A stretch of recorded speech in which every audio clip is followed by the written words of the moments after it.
Hi hello ನಮಸ್ಕಾರ. ನಾನಿವತ್ತು sweet corn chaats ಹೇಗೆ ಮಾಡೋದು ಅಂತ ಹೇಳ್ಕೊಡ್ತೀನಿ.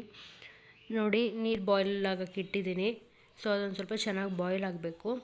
ನಾನೊಂದು ಸ್ವೀಟ್ ಕಾರ್ನ್ ತೊಗೊಂಡಿದ್ದೆ, ಅದು ಈ ಥರ ಎಲ್ಲ ಬಿಡಿಸಿಟ್ಕೊಂಡಿದ್ದೀನಿ.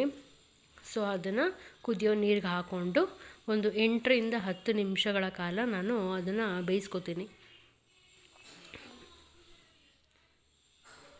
ರುಚಿಗೆ ತಕ್ಕಷ್ಟು ಉಪ್ಪು ಹಾಕೋತೀನಿ, ಅದಕ್ಕೆ ಬೇಗ ಬೇಯುತ್ತೆ ಅಂತ.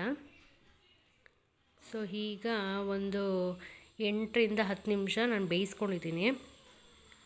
ಬೇಯಿಸಿರೋ ಅಂಥದ್ದು ಸ್ವೀಟ್ ಕಾರ್ನ್ನ ಈ ಥರ ಜಾಲರಿ ಇರುತ್ತಲ್ಲ, ಲೈಕ್ ಈ ಥರದ್ರಲ್ಲಿ ಎತ್ಕೊಂಡು ಒಂದು ಬೇರೆ ಪ್ಲೇಟಿಗೆ ಹಾಕೋಬೇಕು.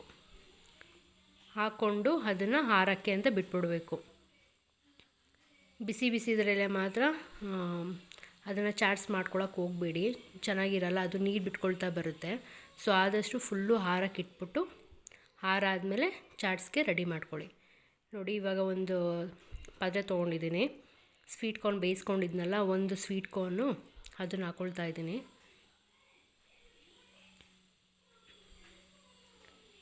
ಇದು ಆರಾಮಾಗಿ ಈವ್ನಿಂಗ್ ಟೈಮ್ ಆರಾಮಾಗಿ ಮಾಡ್ಕೋಬೋದು. ಮನೇಲಿ ಏನೇನಿದೆಯೋ ಅದನ್ನೇ ಹಾಕ್ಕೊಂಡು ಮಾಡ್ಕೊಳ್ಳೋದು. ಒಂದು ಈರುಳ್ಳಿ ತೊಗೊಂಡಿದ್ದೀನಿ ಮೀಡಿಯಮ್ ಸೈಜು, ಅದು ಸಣ್ಣಕ್ಕೆ ಹಚ್ಕೊಂಡಿದ್ದೀನಿ, ಅದನ್ನು ಹಾಕ್ಕೊಳ್ತಾ ಇದ್ದೀನಿ.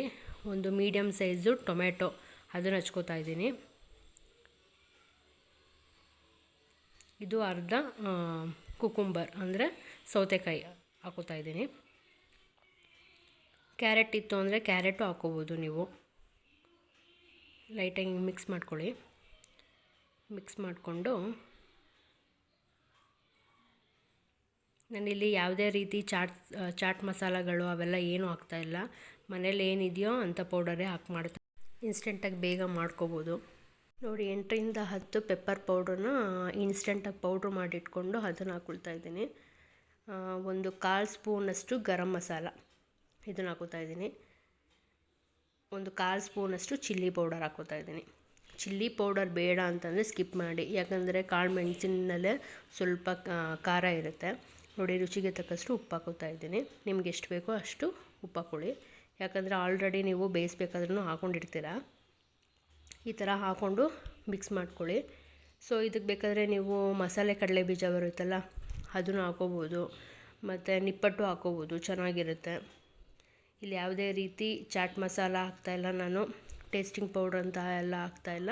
ಮನೇಲಿ ಏನಿದೆಯೋ ಅದನ್ನು ಇಮಿಡಿಯೇಟಾಗಿ ಮಾಡ್ಕೋಬೋದು ಆರಾಮಾಗೆ. ನೋಡಿ, ನಿಂಬೆಹಣ್ಣು ಹಾಕೋತಾ ಇದ್ದೀನಿ. ಲಾಸ್ಟಲ್ಲಿ ನಿಂಬೆಹಣ್ಣು ಒಂದು ಅರ್ಧ ಹೋಳಷ್ಟು ನಿಂಬೆಹಣ್ಣು ಹಾಕೋತಾ ಇದ್ದೀನಿ. ಅದು ಚೆನ್ನಾಗಿ ಬರುತ್ತೆ, ಟೇಸ್ಟು ಚೆನ್ನಾಗಿರುತ್ತೆ. ಸೊ ಇದನ್ನು ಹಾಕ್ಕೊಂಡು ಮಿಕ್ಸ್ ಮಾಡಿಕೊಂಡ್ರೆ ರೆಡಿ ಆಯಿತು. ಸೊ ಇಷ್ಟೇ, ಈವ್ನಿಂಗ್ ಸ್ನ್ಯಾಕ್ಸ್ಗೆ ಆರಾಮಾಗಿ ರೆಡಿ ಆಗುತ್ತೆ. ಸೊ ಈಗ ಸರ್ವ್ ಮಾಡಿ ತೋರಿಸ್ತೀನಿ ಹೇಗೆ ಬಂತು ಅಂತ. ಟ್ರೈ ಮಾಡಿ ಮನೇಲಿ, ಹೇಗೆ ಬಂತು ಅಂತ ಕಮೆಂಟಲ್ಲಿ ತಿಳಿಸಿ. ಮಕ್ಳಿಗೆ ಮಾಡ್ಕೋಬೋದು, ಮತ್ತು ಏನಾದರೂ ಬೇಗ ಮಾಡ್ಕೋಬೋದು ಅಂತಂದರೆ ಆರಾಮಾಗಿ ಇನ್ಸ್ಟೆಂಟಾಗಿ ಬೇಗ ಮಾಡ್ಕೋಬೋದು. ಹೀಗೆ ವಾಚ್ ಮಾಡ್ತಾಯಿರಿ. ಸಬ್ಸ್ಕ್ರೈಬ್ ಮಾಡೋದು ಮಾತ್ರ ಬರಿಬೇಡಿ. Thank you so much.